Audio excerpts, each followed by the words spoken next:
నమస్తే, welcome to A1 TV Telugu news.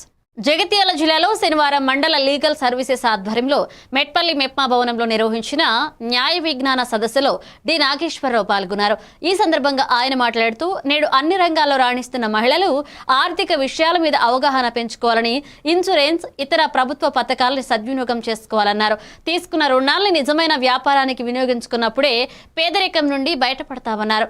అంతకుముందు న్యాయమూర్తులు వన మహోత్సవంలో పాల్గొని మొక్కలు నాటారు. ఈ కార్యక్రమంలో junior civil judge Naram Arun Kumar, bar association అధ్యక్షులు కంతి మోహన్ రెడ్డి, ప్రధాన కార్యదర్శి పస్నూరి శ్రీనివాస్, ఏజీపీ అబ్దుల్ హఫీజ్, కమిషనర్ తొగిటి మోహన్ పాల్గొన్నారు.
కార్యాలయ సమీపంలో స్వర్ణాంధ్ర స్వచ్ఛంద్ర కార్యక్రమంలో భాగంగా 3వ శనివారం క్లీన్ అండ్ గ్రీన్ కార్యక్రమాన్ని చేపట్టారు. అనంతరం మొక్కలు నాటే కార్యక్రమం చేపట్టారు.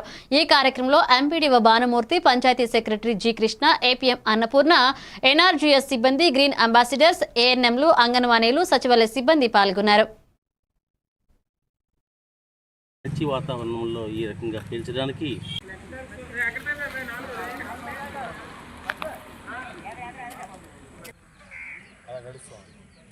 ఇప్పుడు వన్ డే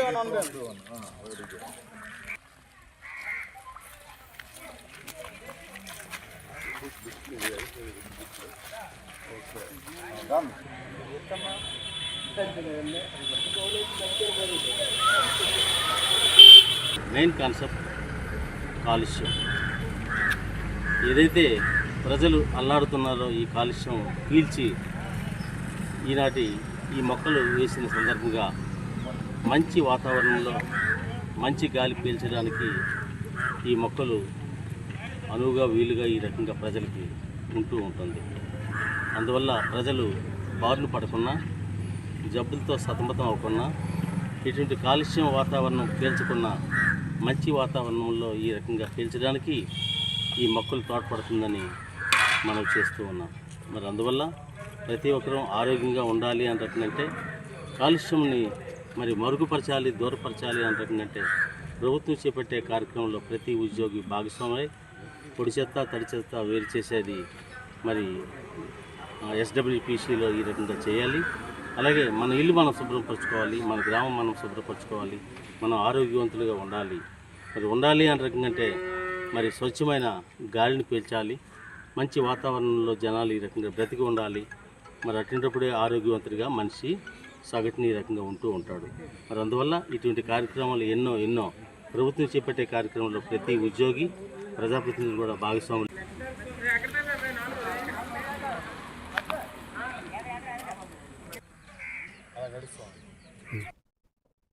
రంపచోడవరం ఏజెన్సీలో 1/7 చట్టం అమలు చేయడంలో అధికారులు పూర్తిగా విఫలమయ్యారని ఆదివాసీ సంక్షేమ పరిషత్ ప్రధాన కార్యదర్శి కుంజా శ్రీను ధ్వజమెత్తారు. అల్లూరు జిల్లా రంపచోడవరం నియోజకవర్గం గంగవరంలో మీడియా సమావేశంలో మాట్లాడిన ఆయన ఆదివాసీ ప్రాంతంలో చట్టాలు 100% అమల్లో ఉన్నా అవి కేవలం పేపర్ ప్రకటనలకే పరిమితమవుతున్నాయే తప్ప ఆచరణలో ఉండడం లేదు అని ఆవేదన వ్యక్తం చేశారు. ఆదివాసీ ఓట్లతో నెగ్గిన ఆదివాసీ ఎమ్మెల్యేలు ఆదివాసీలను పక్కన పెట్టి గిరిజన నేతల వైపు మాట్లాడడం ఎంతవరకు సమంజసం ప్రశ్నించారు. ఈ ప్రాంతంలో మేజర్ సమస్య ఏంటంటే భూ సమస్యలు. ఆదివాసీ భూములన్నీ కూడా కబ్జాలకు గురవుతున్నాయి. ఎలా కబ్జాలు చేస్తున్నారంటే మైదాన ప్రాంతం నుంచి ఇక్కడికి వస్తున్నారు, ఆదివాసీలు మభ్యపడుతున్నారు, 2 రోజులు ఉంటామంటున్నారు, 2 రోజుల తర్వాత బిల్డింగ్ కడుతున్నారు. మేము దీని మీద స్థానిక అధికారులకు పెడుతున్నాము. అదేవిధంగా రెవెన్యూ డిపార్ట్మెంట్ కావచ్చు, పంచాయతీ డిపార్ట్మెంట్ కావచ్చు, ఎన్ని సార్లు అప్లికేషన్స్ పెట్టినా చూడనట్టు పోతున్నారు కానీ ఏ రకమైన చర్యలు తీసుకోవట్లేదు. ఇటీవల సుప్రీంకోర్టు, గౌరవ ఆంధ్రప్రదేశ్ హైకోర్టు కొన్ని ఆర్డర్స్ పాస్ చేసింది. ఏజెన్సీ ప్రాంతంలో కానీ ఇతర ప్రాంతాల్లో కానీ ఎంక్రోచ్మెంట్స్ ఉంటే వాటిని తొలగించాలని చెప్పేసి ఉత్తర్వులు జారీ చేసింది. కానీ అడవుడిగా మారేడుమిల్లిలో మరియు రంపచోడవరంలో 2-3 ఎంక్రోచ్మెంట్ తొలగించి మిగతా అన్ని చోట్ల ఎంక్రోచ్మెంట్స్ గుర్తించి వాటిని కూల్చకుండా ఈ రెవెన్యూ అధికారులు చూస్తూ ఉన్నారు. ఇదే మన గంగవరం మండలంలో చూసినట్లయితే ఎంఆర్ఓ గారికి అప్పీల్ పెడితే సుమారుగా 300కు పైగా అక్రమ కట్టడాలు జాబితా ఇచ్చారు. మరి ఆ 300 అక్రమ కట్టడాలు ఎందుకు కూల్చలేదని మేము ప్రశ్నిస్తున్నాం. ఇక్కడ ఏం జరుగుతుందంటే అక్రమ కట్టడాలు కూలుస్తున్నారు. ఇక్కడ 170 చట్టం వైలేషన్ అధికారులు పాలిట వరంగా మారుతుంది. ఎందుకంటే వాళ్ళు కూల్చకుండా ఉండటానికి వీళ్ళకి ముడుపులు ఇస్తున్నారు. ఆ ముడుపులు తీసుకుని అధికారులు కాలయాపన చేస్తున్నారు. దీన్ని పై అధికారి కానీ వీళ్ళ కింద స్థాయి అధికారులకు ఎటువంటి చిత్తశుద్ధితో పనిచేసే విధంగా వీళ్ళకి ఆర్డర్స్ పాస్ చేయటం లేదు. కాబట్టి అంటే ఈ చిన్న స్థాయి అధికారులు కూడా జేబులు నింపుకుంటూ ఇలాగే ఉంటారు. వీళ్ళు అడుగుతూనే ఉంటారు, ఇక వీళ్ళు వస్తూనే ఉంటారు, రాష్ట్రాలతోనే ఉంటారు. ఈలోపు నేను మారిపోతాను, తర్వాత ఇంకో అధికారి వస్తాడు, ఆయన చూసుకుంటారు అనేటటువంటి నిర్లక్ష్య ధోరణితో ఇక్కడ రెవెన్యూ డిపార్ట్మెంట్ కూడా చూసేదెవరు ఈ ప్రాంతం. కడప జిల్లా బద్వేల్ నియోజకవర్గంలో బద్వేల్ టీడీపీ పగ్గాలు కీర్తిశేషులు వీరారెడ్డి కుటుంబానికి కాకుండా మరొకరి చేతికి వస్తాయనుకోవడం మూర్ఖత్వం అన్నారు. బద్వేల్ టీడీపీ ఇన్ఛార్జ్ మార్పుపై గత 2 రోజులుగా కొన్ని మీడియాలలో మరియు సోషల్ మీడియాలో వస్తున్న వార్తల విషయంలో టీడీపీ క్యాడర్ అధైర్యపడవద్దని సూచించారు. నియోజకవర్గం టీడీపీ పార్టీ అంతమైనంత వరకు, ఈ కుటుంబం అంతమైనంత వరకు టీడీపీకి ఇన్ఛార్జిగా బద్వేల్ నియోజకవర్గంలో కీర్తిశేషులు బిజువేముల వీరారెడ్డి వారసులైనటువంటి విజయమ్మ గారు కానీ నితీష్ రెడ్డి కానీ వాళ్ళే మాకు వద్దు ఈ రాజకీయాలు, టీడీపీ పార్టీలో వేరే వాళ్ళని ఇన్ఛార్జిగా నియమించండి అనేంత వరకు ఈ పదవిని ఎవరైనా ఆశించడం అనేది అది చాలా హాస్యాస్పదమైన వార్త.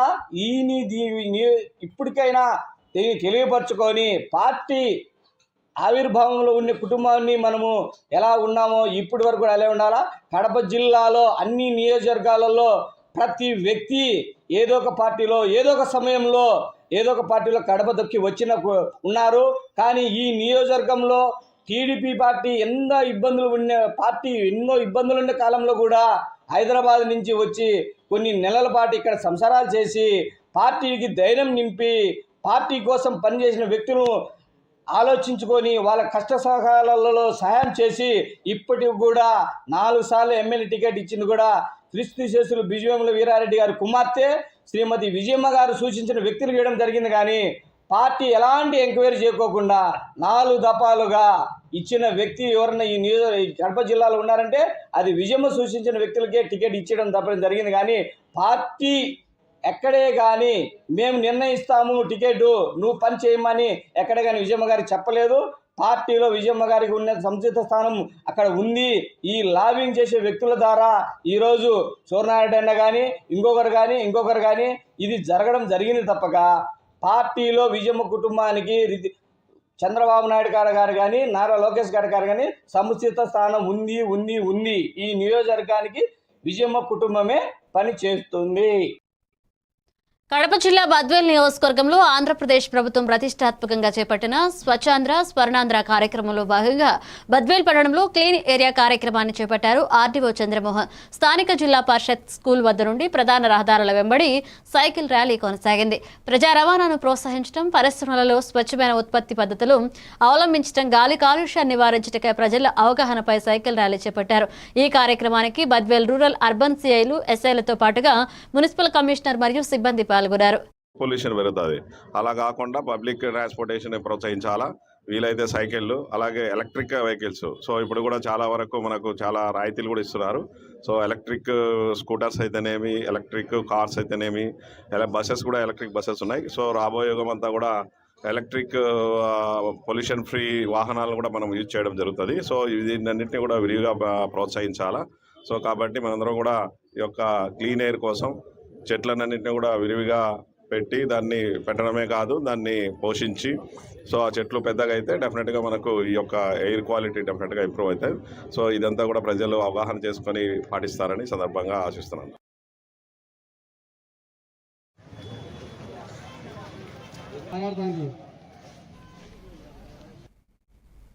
సదాశివపేట పట్టణ పరిధిలో బీసీ సంఘాలు 42% కేంద్ర రాష్ట్ర ప్రభుత్వాలు అమలు చేయాలని తెలంగాణలో కాంగ్రెస్ పార్టీ ద్వంద్వవైఖరి అవలంబిస్తుందని, ఈ ప్రభుత్వానికి చిత్తశుద్ధి లేదు అన్నారు.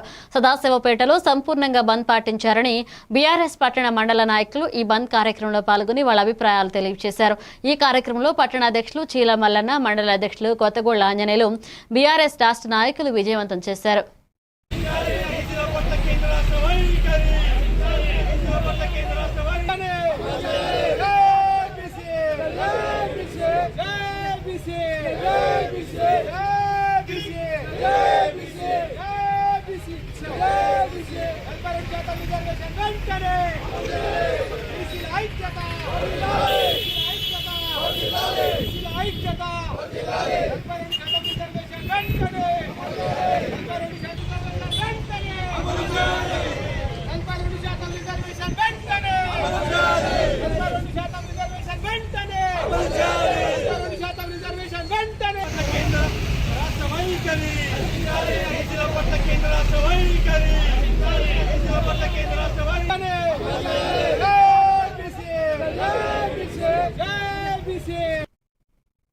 బాపట్ల జిల్లా ఆంధ్రప్రదేశ్ ప్రభుత్వమే స్వచ్ఛాంధ్రపై ప్రత్యేకమైన దృష్టి పెట్టి అధికార యంత్రాంగాన్ని సైతం అప్రమత్తం చేసి విస్తృత స్థాయిలో ప్రజలకు అవగాహన కార్యక్రమాలు చేపట్టడం అభినందనీయమని ఎంపీటీసీ సభ్యులు మరియు మాజీ సైనికులు అసోసియేషన్ రాష్ట్ర అధ్యక్షులు తాండ్ర సాంబశివరావు అన్నారు. బాపట్ల నియోజకవర్గం కర్లపాలెం మండలం కొత్త నందాయపాలెంలో సర్పంచ్ ఆట్ల వెంకటేశ్వరమ్మ అయ్యప్పారెడ్డి ఆధ్వర్యంలో స్వచ్ఛాంధ్ర స్వర్ణాంధ్ర కార్యక్రమంలో పాల్గొని వాయు కాలుష్య రహిత గ్రామంగా ఏ విధంగా తీర్చిదిద్దుకోవాలో ప్రజలకు అవగాహన కల్పించి మొక్కలు నాటే కార్యక్రమాన్ని చేపట్టారు. ఈ కార్యక్రమంలో సర్పంచ్ ఆట్ల వెంకటేశ్వరమ్మ అయ్యప్పారెడ్డి, పంచాయతీ కార్యదర్శి మురళిరెడ్డి పాల్గొన్నారు. 3వ శనివారం ఈ స్వచ్ఛాంధ్ర కార్యక్రమాలను చేయాలని చెప్పి గౌరవ బాపట్ల కలెక్టర్ గారు మరి చెప్పటం, ఆ ఆదేశాల మేరకు కర్లపాలెం మండలంలో కూడా మా గ్రామ పంచాయతీ సెక్రటరీ గారు మురళిరెడ్డి గారు కూడా తూచే తప్పకుండా పాటిస్తూ ఈ కార్యక్రమాలు నిర్వహించడం చాలా సంతోషదాయకం. ఈరోజు అక్టోబర్ 3వ శనివారం రోజున వాయు కాలుష్యం మీద మరి ఇది స్వచ్ఛ ఆంధ్రాలో భాగంగా వాయు కాలుష్యం మీద అందులో భాగంగా మొక్కలు నాటడం, కాలుష్య రహితంగా మరి గ్రామాన్ని ఏ విధంగా తీర్చిదిద్దుకోవాలనే విషయాల మీద మరి అందరికీ అవేర్నెస్ ప్రోగ్రాం ఏర్పాటు చేయడం జరిగింది. అందులో భాగంగా కొన్ని మొక్కలు కూడా నాటి వాయు కాలుష్యాన్ని ఎలా నివారించుకోవాలో తెలియజేయడం జరిగింది. చాలా సంతోషం. ప్రభుత్వమే ఇంత పెద్ద ఎత్తున కాలుష్య నివారణకు, స్వర్ణ ఆంధ్రకు, స్వచ్ఛ ఆంధ్రకు మరి ప్రభుత్వమే బాధ్యత తీసుకొని చాలా కార్యక్రమాలు నిర్వహించడం చాలా అభినందనీయం. మా గ్రామంలో కూడా కొత్తనందాయపాలెం గ్రామంలో కూడా మరి స్వర్ణ ఆంధ్ర, స్వచ్ఛ ఆంధ్ర కార్యక్రమాలు నిర్వహిస్తున్నందుకు మా పంచాయతీ సిబ్బందిని అభినందిస్తూ ఈరోజు మరి గౌరవ శాసనసభ్యులు వేగేంద్ర నరేంద్రరాజు గారి ఆదేశాల మేరకు బాపట్ల నియోజకవర్గంలోని కొత్తనందాయపాలెంలో వాయు కాలుష్యం మీద స్వర్ణాంధ్ర స్వచ్ఛాంధ్ర కార్యక్రమం నిర్వహించడం జరిగింది. నేడు ఉరవకొండ నియోజకవర్గంలోని కూడేరు మండలంలో స్వర్ణాంధ్ర స్వచ్ఛాంధ్ర కార్యక్రమంలో జిల్లా కలెక్టర్ అధ్యక్షతన చేపట్టారు. వాయు కాలుష్య నివారణ కార్యక్రమంలో భాగంగా అవగాహన కొరకు మొదట ఎంపీ మరియు కలెక్టర్ విద్యార్థులతో కలిసి 500 మీటర్ల సైకిల్ తొక్కుతూ ప్రజలకు వాయు కాలుష్య నివారణ గురించి తెలియజేశారు. తర్వాత ప్రభుత్వం ఏర్పాటు చేసిన చెత్త నుండి సంపద భవనాన్ని సందర్శించి పంచాయతీ కార్మికులను చెత్త సేకరించే విధానం, దానికి ప్రజల నుండి వస్తున్న మద్దతు గురించి అడిగి తెలుసుకున్నారు. ఈ కార్యక్రమంలో state Swachhandhra corporation director P Bhavani Ravikumar, sarpanch Lalithamma, DPO Nagaraju Naidu, ZP CEO Sivasankar పాల్గొన్నారు.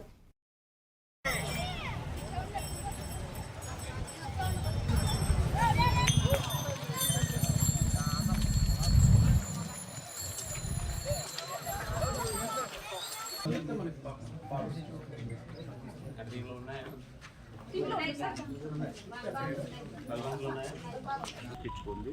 అదేవిధంగా ఆంధ్రప్రదేశ్లో కూడా మొదటి స్థానం దక్కించుకొని అనంతపురం జిల్లా అన్నింటిలో కూడా అగ్రగామిగా ఉన్న విషయాన్ని మరొకసారి నిరూపించుకున్నాం. కాబట్టి ఈ ఆంధ్రప్రదేశ్లో అనంతపురం జిల్లా కరువు కాటకొలతంతో ఈ ప్రాంతాన్ని అన్ని రకాల అభివృద్ధి కార్యక్రమాలను ముందుకు తీసుకునేటువంటి ఆలోచనతో గౌరవ ముఖ్యమంత్రి గారు మా అందరికీ కలెక్టర్ గారికి, ఎంపీలకి, ఎమ్మెల్యేలకు దిశానిర్దేశం ఇస్తూ ఈ జిల్లాని ఇంకా సాగునీటి రంగంలో కూడా ముందుకు తీసుకెళ్తూ ప్రతి రైతు చివరి ఆయకట్ట వరకు కూడా నీరు తీసుకొచ్చేటువంటి ప్రయత్నంలో భాగంగా అందరినీ వెడల్పు చేసే కార్యక్రమంతో పాటు అనేక ప్రాజెక్టులన్నీ కూడా తీసుకొచ్చి అనంతపురం జిల్లాను సస్యశ్యామలం చేయాలనేటువంటి ఆలోచనతో మా ప్రభుత్వం కృతనిశ్చయంతో ఉంది. మేమందరూ కూడా ఈరోజు స్వచ్ఛ భారత్కి కట్టుబడుతున్నాం. ఎందుకంటే మన పరిసరాలు శుభ్రంగా ఉంటేనే మన సమాజం బాగుంటుంది, సమాజం బాగుంటేనే రాష్ట్రం బాగుంటుంది, రాష్ట్రం బాగుంటుంది, దేశం బాగుంటుంది అనే ఆలోచనతో ఈరోజు ఈ యొక్క స్వచ్ఛ భారత్ సంబంధించినటువంటి మిషన్ని ఎంతో ప్రాధాన్యత గల విషయాన్ని గుర్తుపెట్టుకుంటూ ఈరోజు మా భవానీ గారు ఇక్కడ స్వచ్ఛ భారత్ మిషన్లో మెంబర్గా ఉన్నటువంటి భవానీ గారు కూడా ఈరోజు మాతో పాటు వచ్చి ఈ అనంతపురం జిల్లాని అన్ని రంగాల ముందుకు తీసుకునే ఆలోచనతో వారికి ఇక్కడ డైరెక్టర్ పదవి ఇవ్వడం జరిగింది. కాబట్టి మేమంతా సమిష్టిగా ఈ యొక్క రాష్ట్రంలో అనంతపురం జిల్లాని అగ్రగామిగా తీర్చిదిద్దడానికి మనం ప్రయత్నం చేస్తాం. తెలియజేస్తాం. అన్నమయ్య జిల్లా మదనపల్లిలో అమ్మచెరువు మిట్ట వద్ద వెలుగు స్కూల్ వెనుక వైపు సొసైటీ పేర్లతో చేస్తున్న ప్రభుత్వ భూములు కబ్జా పైన సమగ్ర విచారణ జరిపించాలని సిపిఐ డిమాండ్ చేసింది.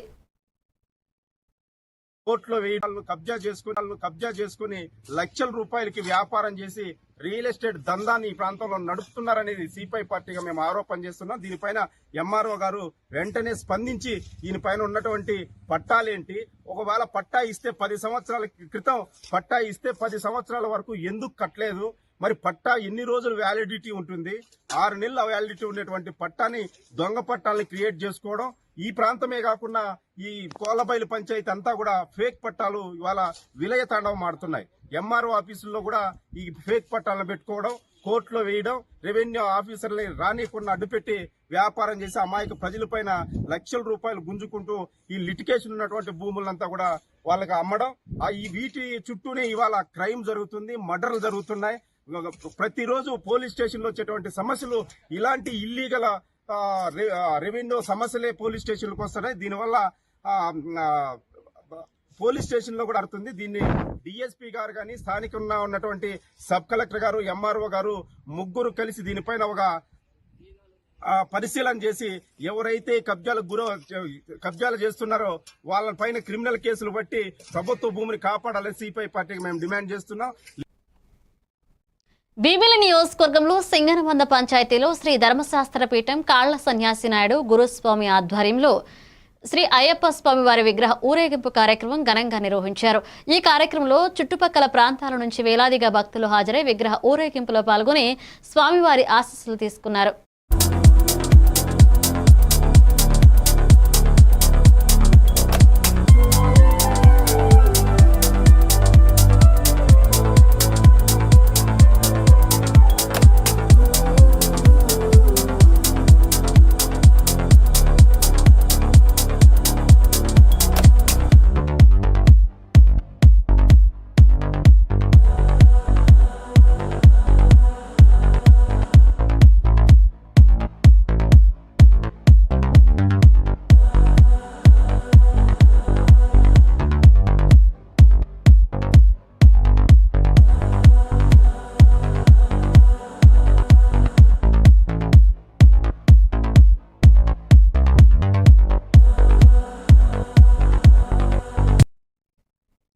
డాక్టర్ బిఆర్ అంబేద్కర్ కోనసీమ జిల్లా అంబాజీపేటలో వివిధ పనులు చేసుకుంటూ జీవనాధారం గడుపుతున్న కూలీలు ఫుడ్ పాయిజన్ బారిన పడ్డారు. ఆ కూలీలు అంబాజీపేటలో ఉన్న ఒక హోటల్ నుండి తీసుకువచ్చిన టిఫిన్లు తిని అస్వస్థకు గురయ్యారు. గురువారం స్థానిక వైద్యులతో చికిత్స చేయించుకున్నప్పటికీ వారికి స్వస్థత చేకూరకపోవడంతో అంబాజీపేట, అమలాపురంలోని ప్రైవేట్ ఆసుపత్రులలో చికిత్స పొందుతున్నారు. శుక్రవారం రాత్రి అంబాజీపేటలో ఉన్న ఓ ప్రైవేట్ ఆసుపత్రిలో మాచవరంకు చెందిన 12 మంది బాధితులు చికిత్స పొందుతూ కోలుకుంటున్నారు. ప్రస్తుతానికి వారి ఆరోగ్య పరిస్థితి నిలకడగా ఉందని వైద్యులు తెలియజేశారు.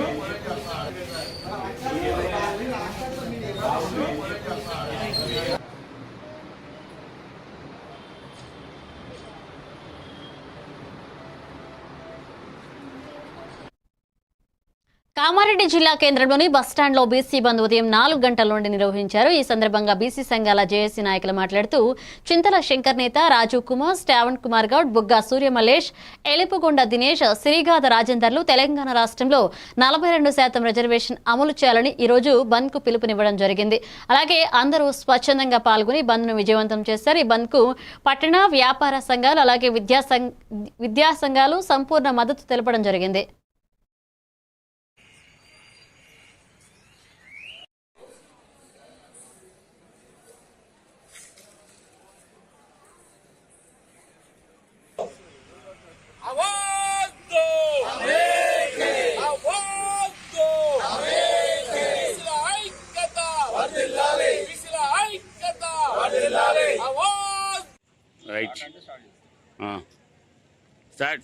జాతీయ బీసీ సంక్షేమ సంఘం కామారెడ్డి జిల్లా అధ్యక్షుని. నా పేరు చింతల శంకర్ నేత.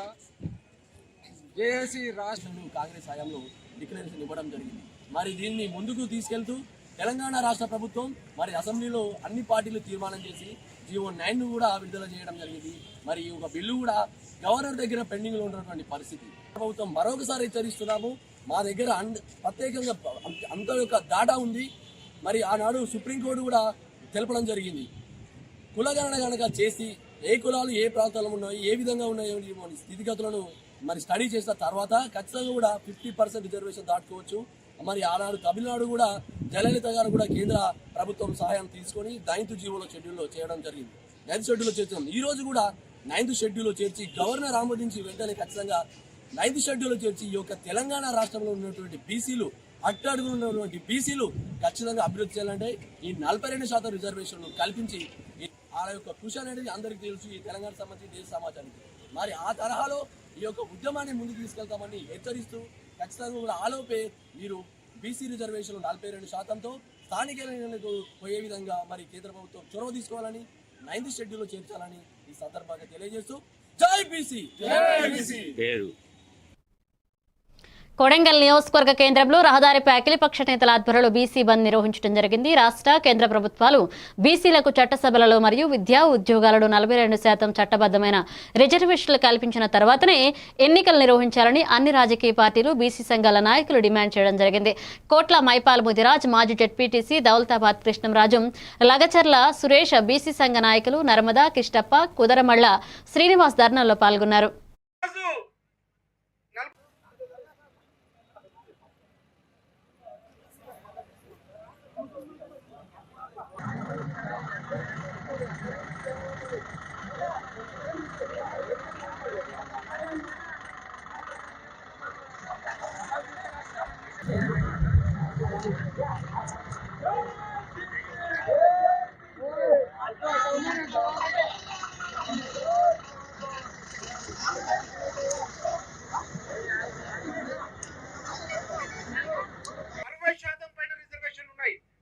తెలంగాణ రాష్ట్రంలో కూడా బీసీలకు 42 రిజర్వేషన్ కల్పించాలని మేము డిమాండ్ చేస్తున్నాం. ఖచ్చితంగా ఈరోజు 42% స్థానిక సంస్థల్లో కల్పిస్తూ దానికి చట్టబద్ధత కూడా చేయాల్సిన బాధ్యత ప్రభుత్వం పైన ఉన్నది. ఎందుకంటే తెలంగాణ రాష్ట్రంలో అసెంబ్లీలో 42% రిజర్వేషన్ కల్పిస్తూ చట్టం చేస్తూ గవర్నర్ గారికి కూడా పంపించడం జరిగింది. గవర్నర్ ఆమోదం ఇంకా కాలే. ఇంకా దీన్నే పార్లమెంట్ లో కూడా ఆమోదించాలని మేము డిమాండ్ చేస్తున్నాం. ఈ రోజు ఒక 50% రిజర్వేషన్ ఉన్న బీసీలు చాలా వెనుకబడిపోయినారు. ఇక ముందు తీవ్రతరం కాబోతుంది కాబట్టి దాన్ని ఇదే విధంగా తీవ్రతరం అయ్యే విధంగా చేయకుండా దీన్ని 42% రిజర్వేషన్ అమలయ్యేటట్టు చేయాలని చెప్పేసి ఈ సభాముఖంగా కోరుతూ ఈ అవకాశం ఇచ్చిన అందరికీ పేరు పేరు ధన్యవాదాలు తెలియపరుస్తూ సెలవు తీసుకుంటున్నాను. జై బీసీ. 42% రిజర్వేషన్లను వెంటనే సాధిస్తాం. హన్మకొండలో టెన్నిస్ క్రీడా అభివృద్ధికి కృషి చేస్తానని హన్మకొండ జిల్లా క్రీడాభివృద్ధికారి గూగులోతు అశోక్ కుమార్ హన్మకొండ ఏసీపీ నరసింహారావు అన్నారు. శనివారం హన్మకొండ టెన్నిస్ అసోసియేషన్ ఆధ్వర్యంలో జేఎన్ఎస్ స్టేడియంలోని టెన్నిస్ గ్రౌండ్లో ఇన్విటేషన్ టెన్నిస్ టోర్నమెంట్ నిర్వహించారు. ఈ కార్యక్రమానికి ముఖ్య అతిథిగా పాల్గొన్న వారు మాట్లాడుతూ జేఎన్ఎస్ స్టేడియంలోని టెన్నిస్ కోర్టులో ఫ్లడ్ లైట్లు అలాగే కోర్టు ఏర్పాటుకు కృషి చేస్తానని హామీ ఇచ్చారు.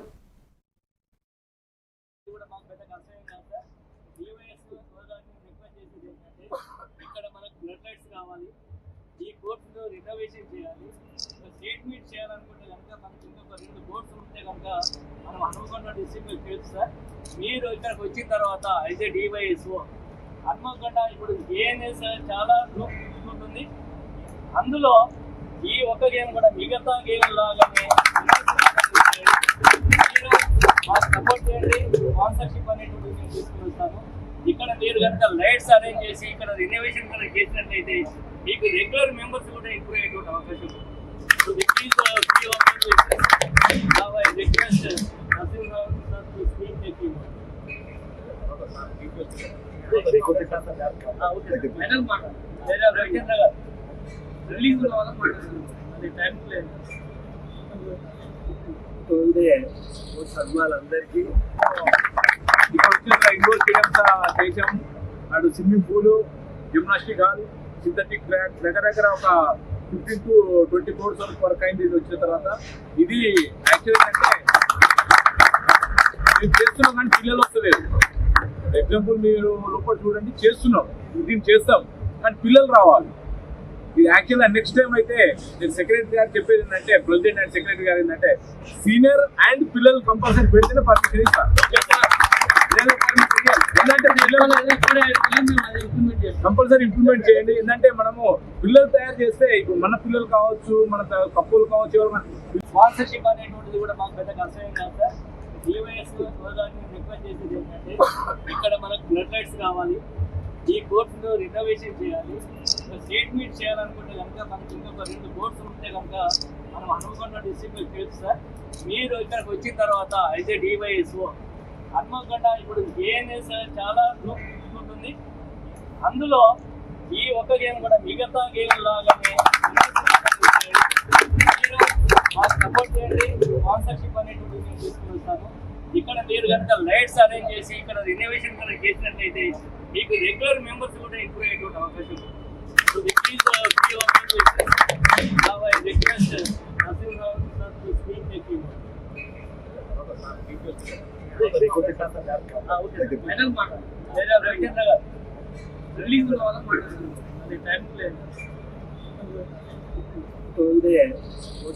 అందరికీ ఇక్కడ వచ్చిన ఇండోర్ స్టేడియంస్ చేసాం. అటు swimming pool, gymnastic hall, synthetic track దగ్గర ఒక 15 to 20 crores వరకు అయింది. ఇది వచ్చిన తర్వాత ఇది యాక్చువల్ అంటే మేము చేస్తున్నాం కానీ పిల్లలు వస్తలేదు. ఎగ్జాంపుల్ మీరు లోపల చూడండి, చేస్తున్నాం, దీన్ని చేస్తాం కానీ పిల్లలు రావాలి. ఇది యాక్చువల్గా నెక్స్ట్ టైం అయితే నేను సెక్రటరీ గారు చెప్పేది ఏంటంటే, ప్రెసిడెంట్ అండ్ సెక్రటరీ గారు ఏంటంటే సీనియర్ అండ్ పిల్లలు కంపల్సరీ పెడితేనే పర్మిషన్ ఇస్తారు. కంపల్సరీ ఇంప్లిమెంట్ చేయండి. ఏంటంటే మనము పిల్లలు తయారు చేస్తే ఇప్పుడు మన పిల్లలు కావచ్చు, మన కప్పులు కావచ్చు, ఎవరు స్పాన్సర్షిప్ అనేటువంటిది కూడా మాకు పెద్ద కష్టం కాదు సార్. డివైఎస్ హోదాని రిక్వెస్ట్ చేసేది ఏంటంటే ఇక్కడ మనకు బ్లడ్ లైట్స్ కావాలి. ఈ కోర్సులో రినోవేషన్ చేయాలి. స్టేట్ మీట్ చేయాలనుకుంటే కనుక మనకి ఇంకొక 2 కోర్సులు ఉంటే కనుక మనం హన్మకొండ డిస్ట్రిక్ట్ తెలుసు సార్. మీరు ఇక్కడికి వచ్చిన తర్వాత అయితే డివైఎస్ఓ హన్మకొండ ఇప్పుడు ఏఎన్ఎస్ చాలా ఉంటుంది. అందులో ఈ ఒక్క గేమ్ కూడా మిగతా గేమ్ లాగానే మీరు మాకు సపోర్ట్ చేయండి. స్పాన్సర్షిప్ అనేటువంటి నేను తీసుకువస్తాను. ఇక్కడ మీరు కనుక లైట్స్ అరేంజ్ చేసి ఇక్కడ రినోవేషన్ కనుక చేసినట్లయితే మీకు రెగ్యులర్ మెంబర్స్ కూడా ఇంప్రూవ్ అయ్యేటువంటి అవకాశం ఉంది.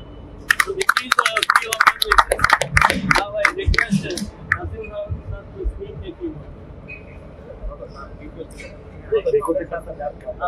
ఫైనల్ మాట లేదా రవిచంద్ర గారు ఉత్పల మండలంలో 42% బీసీలకు రిజర్వేషన్ కేటాయించాలి అంటూ బీసీ జేఏసీ పిలుపు మేరకు బంద్ను కొనసాగించారు. వాణిజ్య వ్యాపార సముదాయాలు స్వచ్ఛందంగా బంద్ను పాటించారు. ఇక రోడ్లపై బీఆర్ఎస్ నాయకులు రాస్తారోకో ధర్నా చేశారు. బీఆర్ఎస్ మండల నాయకులు నవీన్ మాట్లాడుతూ బీసీలకు 42% రిజర్వేషన్లు వెంటనే అమలు చేయాలని కేంద్ర రాష్ట్ర ప్రభుత్వాలు బీసీలపై కపట ప్రేమ ప్రదర్శిస్తున్నారంటూ ధ్వజమెత్తారు.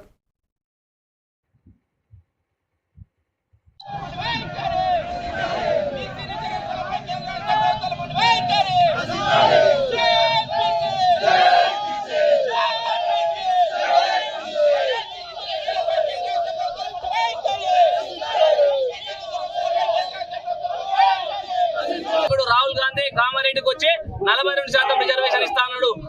రాహుల్ గాంధీ వచ్చి ఈడ జీవో తీసుడు కాదు, ఆయన తలుచుకుంటే పార్లమెంట్ లో జీవో తీయాలి. పార్లమెంట్ లో కొట్లాడి ఈ జీవోను ఇంప్లిమెంట్ చేయడానికి ప్రతిపక్ష నాయకుడుగా రాహుల్ గాంధీ కొట్లాడాలి. కానీ ఈ యొక్క తెలంగాణలో బంధుకు మద్దతు ఇస్తామని దొంగ నాటకాలు ఆడుతున్న కాంగ్రెస్ పార్టీ వాళ్ళు దానికి మద్దతు అంటూ ఈ రోజు బీజేపీ వాళ్ళు కూడా తిరుగుతారు. బీజేపీ పార్టీ చేసేది ఉంటే కేంద్రంలో ఈ బీజేపీ వాళ్ళ బీసీ నాయకులకు రాష్ట్రాల్లో చేయాలని ఆలోచనతో వాళ్ళు కూడా గవర్నర్ దగ్గర ఉన్న బిల్లును మరియు రాష్ట్రపతి దగ్గర పెండింగ్ ఉన్నదాన్ని క్లియర్ చేసి ఈ బీసీలకు న్యాయం చేయాలి. రేవంత్ రెడ్డి కావాలని కాలయాపన స్థానిక సంస్థల ఎన్నికలకు లబ్ధి పొందడానికి ఒక బీసీ డ్రామా ఆడుకుంటా ఈ రోజు మోసం చేసే ప్రయత్నం చేస్తాడు. విద్య, ఉద్యోగ, నిరుద్యోగ, కాంట్రాక్ట్ మరియు స్థానిక సంస్థలు అన్నింటిలో కూడా రిజర్వేషన్ తో పాటు జీవో తీసి అందరికీ న్యాయం చేసే విధంగా ఉండదు. కానీ మోసపూరిత హామీలతోటి తెలంగాణ బీసీలను మోసం చేయాలని చూస్తే బీఆర్ఎస్ పార్టీ ఎప్పటి కూడా క్షమించదు. మీరు ఈ కాలగర్భంలో ఏ రైతే మీరు 42% అని మోసపూరిత హామీ ఇచ్చారో ఈ యొక్క బీసీలతో రేపు రాబోయే చెప్పు దెబ్బగా మీ చెంప దెబ్బగా మీ అందరు కూడా గుణపాఠం తప్పదని ఈ సందర్భంగా తెలియజేసుకుంటూ మాకు సహకరించిన వ్యాపార వాణిజ్య సంస్థలు అందరూ కూడా పేరు పేరున మా ఉదయపూర్వక నమస్కారాలు బీఆర్ఎస్ పార్టీ తరఫున తెలియజేస్తా ఉన్నాం.